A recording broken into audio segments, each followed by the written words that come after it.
Hi everyone, welcome back to my channel and thank you for joining me on my crafting adventures. In today's video I'm making a photo slate in memory of my grandparents. Sublimating on slate was actually a request from one of my lovely viewers. If you guys have any requests, leave them in the comments box below.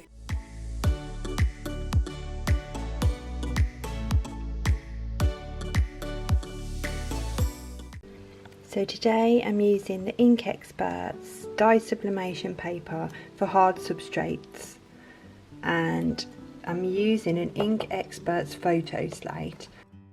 I'm using my Epson ET2710 and these are the inks that I'm using. It's the Sublimate Smart inks. I got these from Ink Experts as well. I'll link everything down in the description box. So next I measured the slate and I printed the design slightly larger each side so it could wrap around the slate, and I made the design in Canva.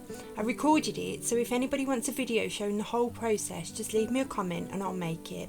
Then I placed the slate on top of the design and wrapped the paper around the sides, and I secured it all with the Cricut heat tape.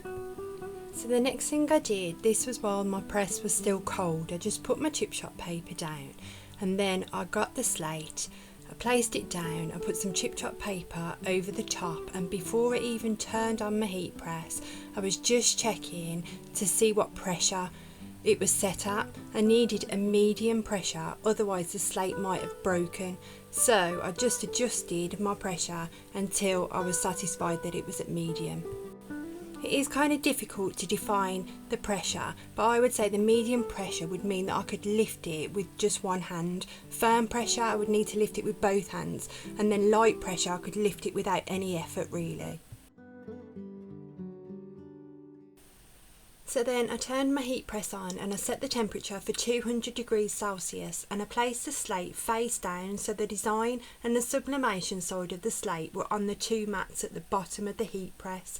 And then I covered it with chip shot paper, and then I pressed it for 240 seconds. So when that 240 seconds was up, I lifted it up and I was really careful and made sure I had my oven gloves on because it was red hot. And then I had to work hard to use these lobster like oven gloves, but then I flipped it over and then I put the chip shot paper back on there, and then I pressed it again at 200 degrees Celsius, and I pressed it for a further 240 seconds. So when that time was up, I just lifted it up, and then I had to make sure that while the slate was still hot, I took all of the paper and the tape and everything off. So you really do need some kind of heat resistant gloves or oven gloves. This slate stayed hot for at least 10 minutes after I'd finished. I was really impressed with the finished result of this, and I don't know if that's down to flipping it halfway through. Leave me a comment if you've tried this. Let me know, did you flip it or did you just leave it for 480 seconds?